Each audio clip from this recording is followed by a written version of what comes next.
I don't know how old I was when I realized my childhood wasn't normal, but I know I was still too young to understand how badly it would shape the rest of my life. My name is Sarah. I'm 27 now, and for as long as I can remember, it's just been me and my mother, Linda. She told me my father was a selfish loser, that he abandoned us before I was born. Every time I asked more about him, what he looked like, where he went, why he left, she shut me down. You don't need to know anything about that man, she'd say, always with the same flat, exhausted tone she used for everything. He gave up his right to be part of your life. Linda worked nights at the county hospital as a nurse, and during the day, she mostly slept or sat in front of the TV. She wasn't violent, not in the way people expect when they hear about a bad childhood, but there was a coldness to her, something that always made the room feel heavy when she entered. It was like nothing I did ever made a dent in her emotionally. I was more of a responsibility than a daughter to her. She never yelled unless I cried. Crying to her was weakness. Dry it up. No one wants to hear it, she'd say without even looking up. She had a way of killing any feeling in me before it had a chance to become real. I learned early that if I was scared or sad or angry, I had to bury it, and I got good at it. I was 5 the first time I remember getting punished for something that wasn't even my fault. We were at the grocery store, and I was holding onto the cart like always when I saw a box of cookies with a cartoon character on it. I pointed and said, "Can we get these?" I wasn't whining or begging, just asking. Linda grabbed my wrist and squeezed so hard I still remember the feeling. "Do you think we have money for that crap?" she hissed, her eyes locked on mine in that cold way that made me feel like a stranger to her. When we got home, I had to stand in the corner for an hour because I'd embarrassed her in public. My room was always spotless. Not because I was naturally neat, but because she demanded it. If I left a toy out overnight, I'd find it in the trash the next morning. I wasn't allowed to tape posters to the wall, not even from school book fairs. I tried once, and she peeled it off in front of me, ripped it in half, and told me my room wasn't a damn zoo. By the time I was 8, I stopped asking for anything. No toys, no birthday parties, no sleepovers. I learned to make myself invisible. The less I needed, the less likely I was to trigger one of her moods. Her moods weren't violent, but they were unpredictable.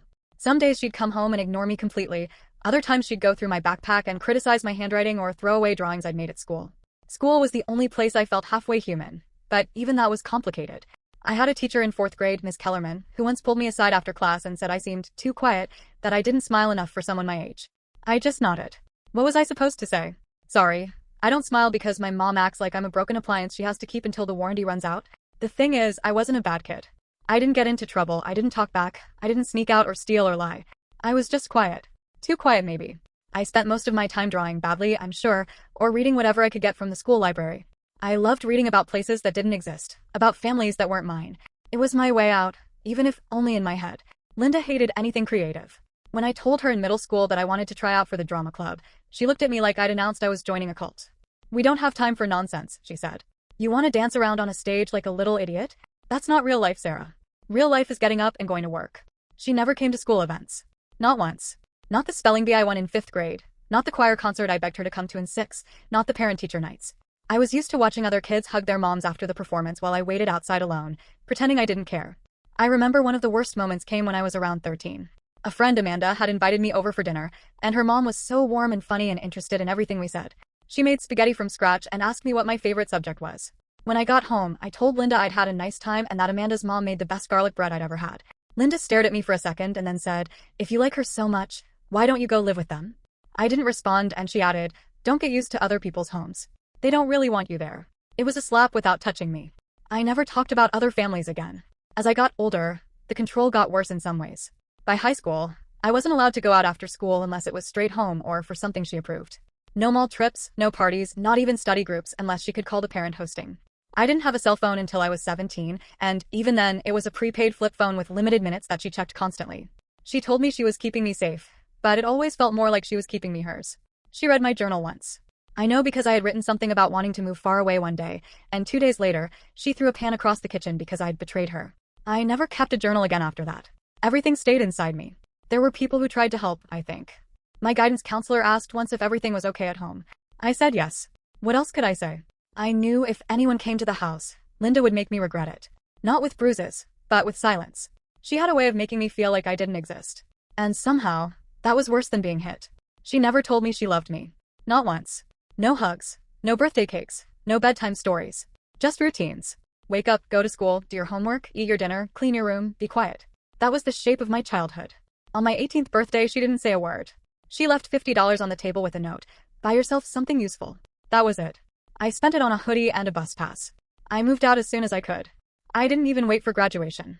I packed a single duffel bag and crashed on the couch of a girl I barely knew from school. Linda didn't call, didn't text, didn't ask if I was alive.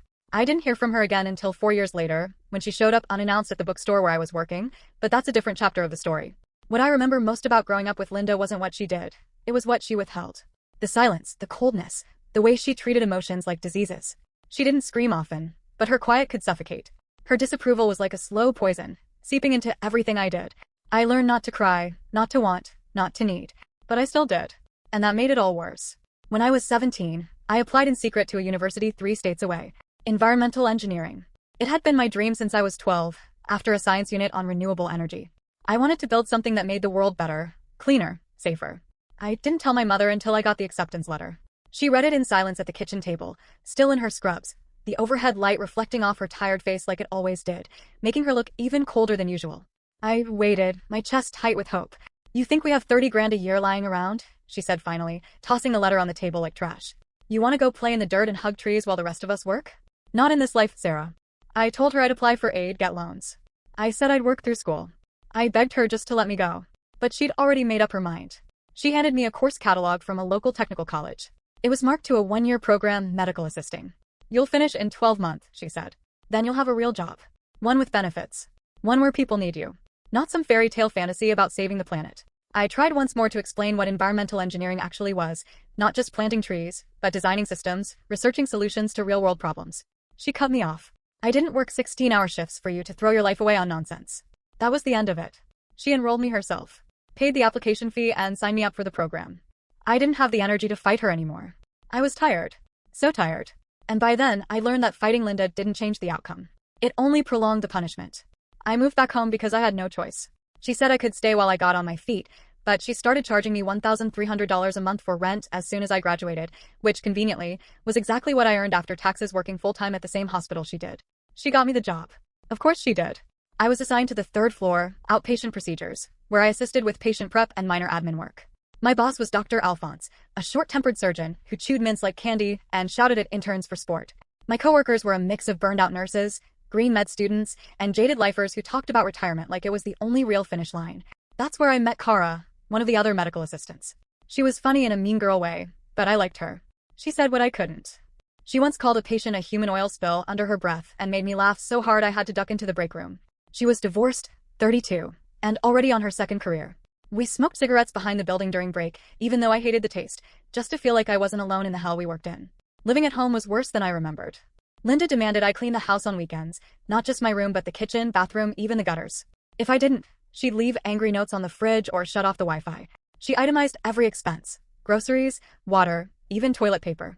She'd print a spreadsheet every month and slide it under my door, highlighting what I owed. If I questioned it, she'd just say, "You're an adult now, Sarah. Time to pull your weight." She acted like she was doing me a favor. Like she'd saved me from the delusion of college and steered me onto a real path. But all I felt was stuck. Trapped in a life I didn't want, working a job I hated, living with someone who saw me as a burden when I was a child and a tenant now.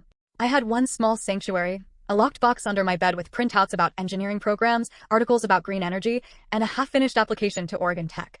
I'd read them when she was asleep, late at night, the papers soft and worn from how many times I'd held them. One night I came home to find the box on my bed open. The papers were torn in half. All of them. And on top was a note: "Grow up." That night, I cried for the first time in months. Silent tears, face buried in my pillow, like I used to when I was 8. Nothing had changed. A few weeks later, something even worse happened. Linda called me at work and said she was being investigated for theft.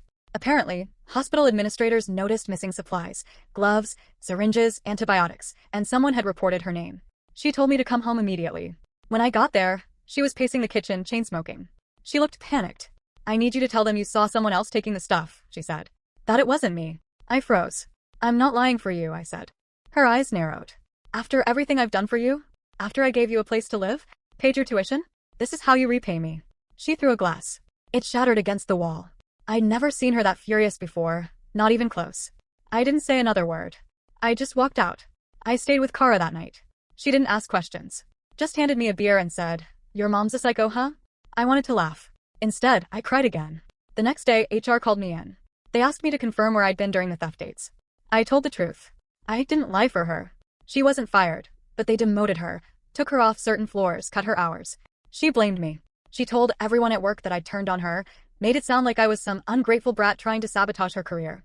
I heard the whispers in the break room. People started avoiding me. One of the orderlies, Mark, who used to flirt with me by the coffee machine, said, "Family drama, huh?" with this smirk, like it was all just gossip to him. I stopped taking breaks in public after that. I started keeping count of the days I could afford to leave. I was saving whatever I could, coins, scraps, stashing cash in an envelope in my locker at work. I sold my childhood bike, some jewelry, even a tablet I'd won in a work raffle. Every dollar mattered. Linda would have taken it if she knew. One night she came home drunk. She wasn't a drinker normally, maybe a glass of wine on holidays, but that night she was gone. Slurring, stumbling, muttering about how ungrateful I was, how I'd ruined her life. She sat on the couch in her uniform, half unbuttoned, her eyes glassy. She looked right at me and said, "I should have given you up. I should have let him take you." I stared at her. "You said he left," I whispered. She laughed. A bitter, hollow sound. "No. He wanted you. I didn't let him. And he gave up." I went to my room and didn't come out until morning. I called in sick the next day. Kara came over and found me curled up in bed. I told her everything. She didn't interrupt. She just listened. When I finished, she said, "You have to get out. She's never going to let you have a life." It was the first time someone said it out loud. I moved out 2 months later. Took a room in a shared apartment with 3 strangers and no privacy, but it felt like freedom. Linda didn't help. Didn't offer a cent. Just said, "Don't come crawling back when you fail." I blocked her number the next day. But even free, I still heard her voice in my head. Still felt her in the quiet moments. Still jumped at shadows. I wasn't living my life. I was living the life she built for me, then resented me for having. A prison with invisible bars. And now I was finally out. But the damage was done. Josh and I weren't supposed to be close. He started as just another tech support guy at the hospital, the kind of person you called when the computer froze during chart entry. He had shaggy brown hair, a tendency to mumble, and a t-shirt under his scrub jacket that always had something sarcastic written on it. "I void warranties." One of them read. Another, "Have you tried turning your life off and on again?" I laughed once when I saw it. He heard me. That's how it started. We ate lunch in the server closet one day after I told him I couldn't stand the break room anymore. Too many eyes, too much Linda-infused gossip floating around about what a disloyal daughter I was. The server closet was dark, cold, and buzzing with the sound of machines. We sat on overturned supply crates and ate microwaved burritos in silence. And then we just kept doing it. Day after day. Josh was funny in a dry way and weirdly smart. He used to be a math major before dropping out to take care of his brother, who had schizophrenia. I didn't even know people our age went through stuff like that. I told him about Linda, not all at once, but in pieces. Little things like the shredded college applications, the rent, the way she called me ungrateful whenever I tried to want something for myself. He didn't pity me. He just listened. One day, I told him I'd always wanted to study environmental engineering. It just slipped out. We were talking about water filtration systems after a particularly messy patient incident in the ER, and I said, "There's a better way to do all this. Someone should build a better solution." He looked at me and said, "Why not you?" I laughed. I told him I was too old, too broke, too stuck. He didn't laugh back. He said, "You're not as stuck as you think." 2 weeks later, he handed me a printed application packet for a local community college. Night classes. Reasonable tuition. Online flexibility. "You can't let her steal any more years," he said. That night, I filled it out. My hands were shaking the whole time. I applied for the environmental science track. Not quite engineering, but it was a start. I used my hospital paycheck and a scholarship for adult learners to pay the first semester. I told Linda I was working overtime. I packed my scrubs in my backpack and changed in the college bathroom between shifts. The first class I walked into was Intro to Environmental Systems. It was taught by a professor named Danvers, a bald man in his 50s who wore hiking boots and smelled faintly of cedar. He opened the lecture by saying, "Your environment is your legacy. What you do in this room could outlive you." I went home that night and cried. For once, it was from relief. I kept it secret for 3 months. Josh covered for me once when Linda called the hospital looking for me, said I was working in the lab late. I think she bought it because she didn't want to admit she didn't know where I was. It was the first thing in years that felt mine. But secrets don't stay buried. Not in my life. One night, I came home and found Linda in the driveway standing next to my car. She held a manila envelope in her hand. I froze. "You're really bad at hiding things," she said flatly. "Found this in the laundry basket." I forgot I'd left my class schedule in my jacket pocket. She didn't yell, not at first. She just walked inside. I followed, heart in my throat. She threw the envelope on the kitchen table and said, "So what is this? Some secret second life? You sneaking off to cheat on me with a classroom now?" I stared at her. "What are you talking about?" "You've been lying," she snapped. "For months. Sneaking out, hiding money, acting like some kind of spy. What else are you hiding? You sleeping with that nerd kid from IT? Is that what this is about?" I felt the room spin. "Are you serious?" "Oh, don't act innocent," she spat. "You think I don't see the way you look at him? You think I'm stupid? You're trying to crawl your way out of this house like I'm some disease." That was when I broke. I said, "You are?" She slapped me. It wasn't hard, Not enough to bruise, but enough to shock me silent. Enough to draw a line. She pointed to the door. Get out. Right now. You want your own life? Go take it. I left with a duffel bag and a backpack. No money. No car. She kept the keys. She screamed that it was hers anyway, that I'd paid her rent, not a car loan. Josh picked me up 20 minutes later. I was sitting on the curb outside our old middle school with my bag in my lap. He didn't ask what happened. Just said, "You're staying with me." His apartment was tiny. One bedroom, stained carpets, no AC, and a bathroom with a leak that never stopped dripping. We shared the couch for a month. He slept sitting up with a blanket over his head. I used a pile of laundry for a pillow. We made it work. He cooked ramen with frozen vegetables and called it college casserole. I did laundry at the laundromat next to a sketchy payday loan place.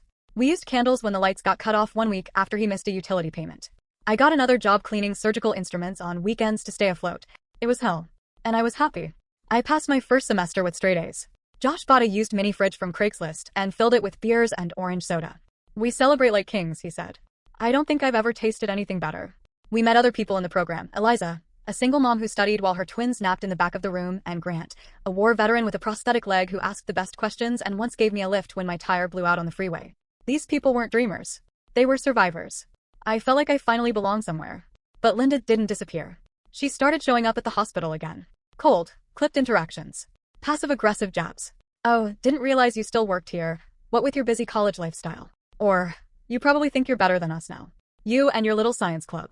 She told people I'd run off with a boy and was wasting my life on junk degrees. HR called me in twice for anonymous complaints about inappropriate behavior on the job. I knew it was her. The timing was too perfect. Josh said we should file a complaint. I said no. I didn't want to give her the satisfaction. One night I came home and found my name carved into our front door, deep gouges, scratched with something sharp. Below it, someone had written trash in black marker. The landlord said it wasn't a police matter. Said I probably knew whoever did it. I did. We moved to a new place a month later. Smaller, worse neighborhood, but anonymous. Safer in its way. I kept studying. Kept going. Even when money was tight. Even when I had to sell my old laptop and do homework at the public library. Even when I worked 3 jobs and slept 4 hours a night. I finished my degree in 4 years. No breaks. No summer vacations. Just grit. When I got my diploma in the mail, no cap and gown, no ceremony. Josh was the one who framed it. He stole the frame from a dumpster behind an office supply store, cleaned it up, and said, "No one gets here alone." I still keep it on my wall. And I've never gone back. 6 years passed. I built a life. Not a perfect one. Definitely not glamorous, but mine. I was 27 when the call came, just a few months after I started working as a field technician for a sustainability nonprofit. I had a tiny apartment in an old converted duplex, a half-dead plant in the kitchen, and a pair of sneakers with holes in both soles. But I was happy. Not every day, not even most days, but often enough that it felt like I'd made it out of the shadows. Then the phone rang. A number I didn't recognize. I almost let it go to voicemail, but something made me answer. "Is this Sarah Holloway?" That voice. Calm. Gentle. Unfamiliar. Speaking, I said cautiously. "My name is Melanie Carter," the woman said. I'm sorry to reach out like this, but I think we need to talk. It's about your father. James. I froze. My father. My mouth went dry. My father. I repeated, stupidly. "Yes," she said, her voice cracking just slightly. I was his wife. He passed away last week. Cancer. I found something. A box. Letters. Photos. Receipts. Everything. He tried, Sarah. 4 years. He never stopped. I sat down on the edge of the kitchen counter. My knees wouldn't hold me up. "He's dead." I whispered. "Yes." He asked me to try again. To reach out. He didn't know if you'd ever respond, but he hoped. I didn't hear the rest of her sentence. My ears were ringing. Melanie asked if we could meet. Said she'd drive to me, or pay for my bus ticket, whatever worked. I told her I'd think about it. Then I hung up. And screamed. I screamed so loud my neighbor banged on the wall. I think I scared myself. I thought I'd made peace with not knowing. With the idea that my father was a ghost. Someone who walked away before I could remember his face. Linda always said he was a loser. An addict. A cheater. A man who left me because he couldn't handle being a parent. And I believed her. Now I knew she had lied. Josh found me on the kitchen floor, shaking, holding my phone like it had burned me. I told him everything. Word for word. He didn't say anything at first. Just handed me a hoodie, made me tea, and sat with me until I could breathe again. 2 days later, I called Melanie back. She lived in Flagstaff, Arizona. I took the bus, 26 hours, 3 transfers, 1 bedbug scare, and arrived looking like I'd crawled out of a storm drain. She met me at the station with a sign that said Sarah in blue marker.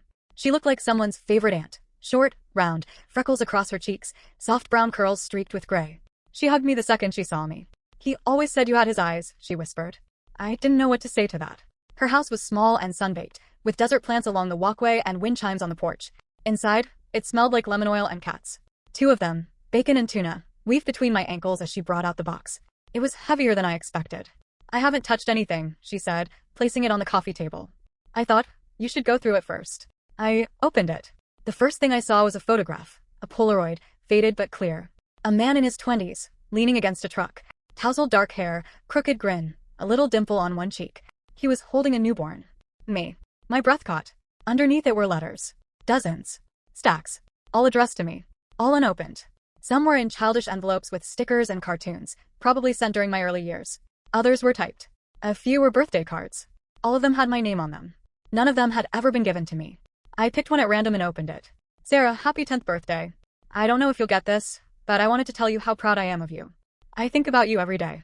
I sent you a telescope last week. I hope you like it. I remember you were fascinated by stars. That hasn't changed, I hope. Love always, Dad. I stopped reading. A telescope? I never got a telescope. I tore through the box. Receipt copies for birthday presents, tracking slips for FedEx packages. Toys, books, even a bike. Thousands of dollars worth. None of which I ever saw. Then I found the file. It was a folder, blue plastic, marked tuition. Inside were records of wire transfers. Contributions made to the community college where I'd done my first semester. Payments, small ones, but frequent, made from a bank account in his name. He'd helped pay for school. My school. I felt sick. Melanie sat quietly, letting me process. He never stopped, she said finally. Even when Linda never responded. Even when letters came back marked return to sender. He tried everything. Hired a lawyer once, but she fought back hard. Claimed you didn't want to see him. Said you called him dangerous. That sounded like Linda. He was devastated, she added. But he always hoped you'd reach out someday. He never blamed you. I stayed with Melanie for 3 days. She showed me the old house they lived in. His favorite chair. His guitar. A collection of coins he wanted to give me someday. She even had a video. A grainy clip of him at a barbecue, laughing while holding a plate of ribs. He looked older, grayer, but the same eyes. My eyes.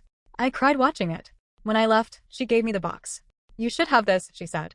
It's yours. It always was. On the bus ride home, I read every letter. One by one. It took hours. I cried through most of them. Others made me laugh. He had this weird sense of humor, corny dad jokes, and long-winded stories about fishing trips that went wrong. He was a real person. Not a monster. Not a myth. He'd wanted me. Linda had stolen him from me. I didn't contact her. Not yet. I couldn't. I didn't trust myself to not say something that would set my own soul on fire. But I started collecting everything. The receipts, the letters, the proof. I wanted it organized. Documented. Because one day she would answer for it. I just had to decide how. I used to believe I could never go back. Not just to my childhood home, but to the version of myself that still needed answers. I had sealed that place off in my mind. Closed the door. Bolted it shut. But after I found out about my father, after the letters, the gifts, the money Linda had hidden, something inside me cracked open. I couldn't let it sit. Not anymore. I had to know what else she took from me. The first step was simple. I started talking. I went back to my old high school under the pretense of requesting my transcripts. I wore business casual, smiled politely, and waited in the front office while a secretary named Miss Pam retrieved the files. She remembered me vaguely. You were the quiet one, she said with a smile. Linda Holloway's daughter, right? Pretty strict mom, if I remember correctly. You have no idea. She handed me a sealed envelope, but before I left, I asked to speak with Mr. Holcomb, my old guidance counselor. I'd only spoken to him once or twice as a student, but I remembered his kind eyes and the way he used to offer candy from a glass jar during appointments. To my surprise, he still worked there. Semi-retired now, only on Mondays and Tuesdays. He invited me into his tiny office, which smelled like old paper and lemon wipes. I need to ask you something, I said after a few minutes of awkward small talk. Did I ever get nominated for scholarships? Senior year. He blinked. Of course you did. I remember writing at least 3 recommendations myself. You were at the top of the science department's shortlist. I assumed you declined. No, I said quietly. I never saw them. He pulled a dusty folder from an archive cabinet, flipping through pages until he found what he was looking for, a copy of my scholarship packet. There were printouts from multiple programs. One from a local environmental engineering fund, another from a state STEM initiative, and one full ride to the University of Colorado. Wait, this one? I said, pointing at the Colorado offer. A full ride. He nodded. Room, board, books. Everything. You were one of 3 finalists. We sent a certified letter. But you never responded. I had never even heard of it. Back in my car, I sat in stunned silence. I felt like a detective in my own life, unraveling a crime scene that had been staged as normal. That afternoon, I went to the old neighborhood where I'd grown up. Some of the houses were the same. Some had been painted or renovated. The Jenkins family still lived across the street, and Mrs. Jenkins, now pushing 70, still recognized me the moment she opened the door. "Sarah," she said, blinking in surprise. "Oh my word, you look just like your father." I asked her if she remembered any mail or packages being delivered for me over the years. She did. "Plenty of them," she said. "I thought they were from your dad. But your mom always snatched them up before you got home. Once, she even took something off our porch when it got delivered here by mistake." I asked if she remembered what it was. "A pink box," she said, "wrapped in birthday paper." I remember because it had stars on it. I thought it was sweet. I thanked her, left her with a homemade pie from a local bakery as a thank you, and walked back to my car with shaking hands. Back at my apartment, I dug through my old credit history. It took hours on the phone, waiting on hold, verifying details I barely remembered, but eventually, I got my full report. There were 2 credit cards I didn't recognize. One from a department store I never shopped at, another from a gas station chain I'd never even seen before. Both opened when I was 16. Linda had opened them in my name. Used my social. She'd bought clothes, groceries, gas, even paid utility bills, all under my credit. She hadn't just sabotaged my childhood. She'd put chains on my future. The debt had been paid off, but my credit was damaged. My score was lower than I'd expected. No wonder it had taken me so long to get approved for an apartment after moving out. No wonder I'd been denied a student loan without a cosigner. She had stolen opportunities before I even knew they were mine. I collected every piece of evidence. I started a spreadsheet, created folders, organized emails, requested past financial records from banks, the hospital, even the school district. I spoke to a woman named Deidre who used to work in the hospital mailroom. She told me she'd seen Linda throwing away envelopes that looked personal, handwritten stuff, she said. Once I even saw her rip up a card with pink glitter. Looked like a kid's birthday. It had been mine. There was one final thing I had to do. I requested my full financial aid records from the community college. And there it was, 3 separate tuition payments made under my name during my first year, each from a man named James Halloway. My father. He'd tried. He'd paid. And she let me believe I'd done it alone. I couldn't stay in the same city after that. Every street felt contaminated. Every building haunted by her shadow. I packed what I could, sold what I didn't need, and moved back to Flagstaff. Melanie welcomed me like family. She had a spare room, one she turned into a kind of memory sanctuary for James. She took down his pictures and moved the boxes so I could make it mine. "I think he'd want you here," she said. I got a job at a local environmental design firm. Entry-level work. Mostly grunt stuff, measuring runoff, collecting soil samples, but I loved it. I worked outside with my hands, with data, with purpose. For the first time in my life, I wasn't surviving. I was building something. I started running in the mornings. Bought new shoes with my first paycheck. Ate real food. Read books for fun again. I stopped waiting for the other shoe to drop. Then, one more morning in late June, I got in my car and drove back to my mother's house. I didn't ring the bell. I didn't want a confrontation. I didn't even park in the driveway. I walked up, pulled my framed college diploma from the back seat, the one I'd paid for myself, earned with blood and grit and rage, and left it in her mailbox.